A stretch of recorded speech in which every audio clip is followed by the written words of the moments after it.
लोग वंचित वो भी इसमें बनाए थे। बहुत सारे लोग क्या 2 बजे बहुत सारे काम पे जाते हैं, इधर उधर जाते हैं, वो 2 बजे तक आते हैं, 3 बजे तक आते हैं। तो अगर टाइम हाँ आगे आपको तो अगर 5 बजे तक हो जाए, 5 बजे तक हो जाए तो थोड़ा बिल्कुल ठाले बैठे या इसको हम 9 से 5 बजे कर सकते हैं, 10 से 5 ऐसा है ना, क्योंकि अगर 2 बजे बाद रश रहेगा तो और बड़ा हाँ, तो ये मेरा निवेदन था।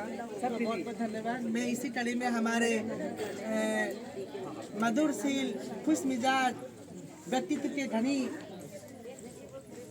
और मजदूरों के मसीहा राजस्थान इंटक के प्रदेश अध्यक्ष और हमारे उदयपुर के लोकप्रिय श्रीमान रद्दी राज श्री माली साहब, जो राजस्थान राज्य श्रम कल्याण सलाहकार बोर्ड के अभी हाल ही में उपाध्यक्ष बने हैं।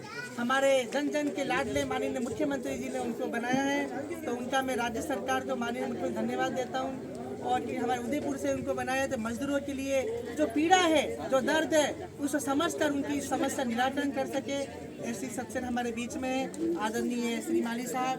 मैं उनसे निवेदन करूंगा वो इस अवसर पर हम सभी को आशीर्वचन देकर अनुग्रहित करें। आदरणीय श्री माली साहब। मुश्किलों से लड़ने की हमारी आदत बन गई है, मुश्किलें ही अब हमारी इबादत बन गई है। मुश्किलों से हर रोज मुकाबला करते हैं और मुश्किलें ही अब हमारी ताकत बन गई है। मजदूरों के इस पंजीयन शिविर में हमारे बीच में नगर निगम के आयुक्त परम आदरणीय भारत साहब, हमारे युवा इंटक के प्रदेश अध्यक्ष नारायण साहब, हमारे जुझारू और क्षेत्रीय पार्षद गिरीश जी भारती साहब, हमारी बहन पार्षद हीरा देवी जी, हमारे पंचायत समिति सदस्य पारगी साहब, हमारे इस शिविर के लगातार 14 तारीख से शुरू किया जिला कलेक्टर साहब के साथ हमारी बैठक हुई। नगर निगम श्रम आयुक्त श्रम विभाग के तत्वाधान में जो लगातार 21 तारीख तक चल रहा है, जिसके संयोजक मेरे छोटे भाई सौरभ जी, नगर निगम के टीम, हमारे श्रम विभाग की टीम और यहाँ सभी पधारे हुए हमारे भाई बहनों, मैं आप सबका राजस्थान सरकार की तरफ से स्वागत और अभिनंदन करता हूँ। हमारे मुख्यमंत्री जी अशोक जी गहलोत जो गरीब, वंचित, पीड़ित और शोषित समाज को आगे लाने के लिए उनके लिए कई योजनाओं का उन्होंने निर्माण किया है। सबसे बड़ी योजना जो राजस्थान में लाभान्वित हो रहे हैं लोग, वो इंदिरा रोजगार गारंटी के साथ साथ चिरंजीव योजना। चिरंजीव योजना से जो गरीब के झोंपड़ा, मकान, गहने बिक जाते थे इलाज के लिए, उन्होंने 10 लाख की सीमा करके उसमें गरीबों का इलाज एक 5 स्टार हॉस्पिटल में करा सकता है, जैसे अमीर आदमी कराता है। ये राजस्थान में जो योजना है वो भारत के किसी प्रदेश में नहीं है। और इसके साथ जो नरेगा की योजना, आपने पंचायत समिति मेंबर बैठे हमारे बीच में पारगी जी, उनको मालूम है गांव में चलती थी। कई समय से शहर के लोगों जिनके पास रोजगार के अवसर नहीं है, उन लोगों के लिए हमने ये शहरी क्षेत्र में 2 अक्टूबर से शुरू की है, जिसमें आपकी माताएं, बहनें, कोई भी, जैसा अभी भारत साहब ने बताया, ये बायोलॉजिकल पार्क में झाड़ियों काटने का है, खरपतवार है, ऐसे कई छोटे मोटे काम जो बहनें कर सकती है वो जुड़ सकती है। ऐसे काम तो आपको 259 रुपया मिलेगा, जो वास्तव में आप कह रहे हैं कि झाड़ू पोछे का 1 महीना काम करने का 1000 से 1500 रुपया मिलता है। और अगर 259 रुपये से अगर आप कैलकुलेट करेंगे तो आपकी आमदनी उससे कई गुना ज़्यादा हो। इसी तरीके से इंदिरा गांधी ये इंदिरा रसोई योजना, जो आज गरीब मजदूर सुबह अपने काम के लिए आते हैं, उनको काम नहीं मिलने पर, जेब में पैसा नहीं हो तो कई बार भूखे रहना पड़ता है। और अगर होटल में खाना खाने जाए तो 50-60 रुपये से कम नहीं मिलता।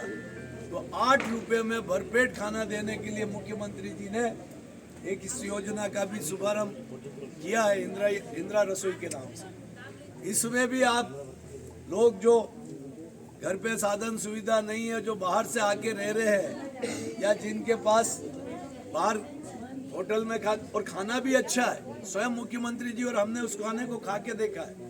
अपन जैसे घर पे खाना बनाते हैं वैसा ही खाना, तो ये।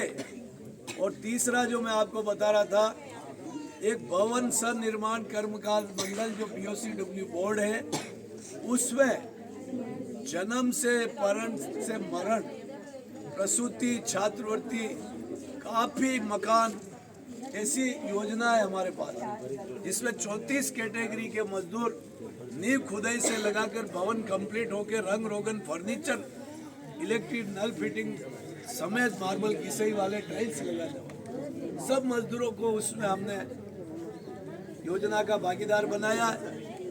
और उसमें आप देखिए कि बच्चों की छात्रवृत्ति, पढ़ाई करने वाले बच्चों के लिए डिलीवरी होने पर प्रसूति लाभ, खुदा खास्ता कभी ऐसा ना हो और हो जाए तो अंत्येष्टि सहायता और मृत्यु पे 5 लाख और नेचुरल डेथ पे 2 लाख।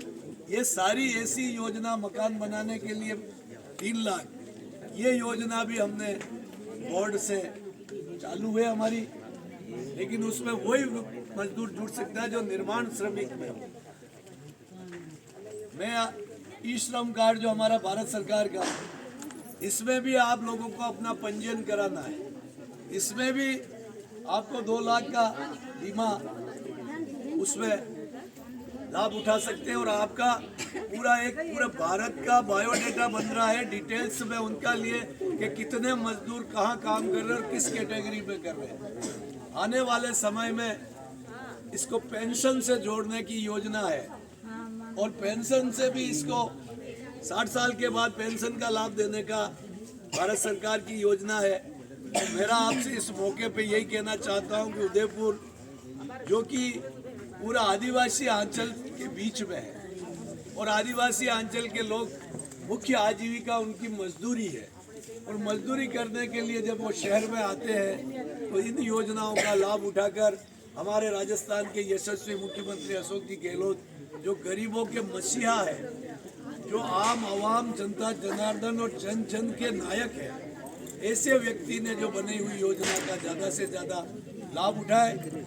गिरीश जी ने जो कहा है, मुझे मालूम है कि भारत साहब बहुत एक कुशल प्रशासक है। आप सौरभ जी ने जो बताया उसका समय बढ़ाने के लिए हो, जो भी सुझाव भारत साहब के पास जाएंगे उसको तत्काल रूप से ये वो क्रियान्वित करेंगे। आप सभी ने यहाँ आकर इस शिविर में अपना भाग लिया, उसके लिए मैं राजस्थान सरकार की तरफ से, लेबर बोर्ड की तरफ से आप सबका धन्यवाद ज्ञापित करता हूँ। इन 2 पंक्तियों से मैं अपनी वाणी को विराम दूंगा। इतनी सी बात हवाओं को बताए रखना, रोशनी होगी चिरागों को जलाए रखना, लहू देकर हिफाजत की है शहीदों ने, इस देश, इस माटी और इस उदयपुर का गौरव सदैव बनाए रखना। जय हिंद।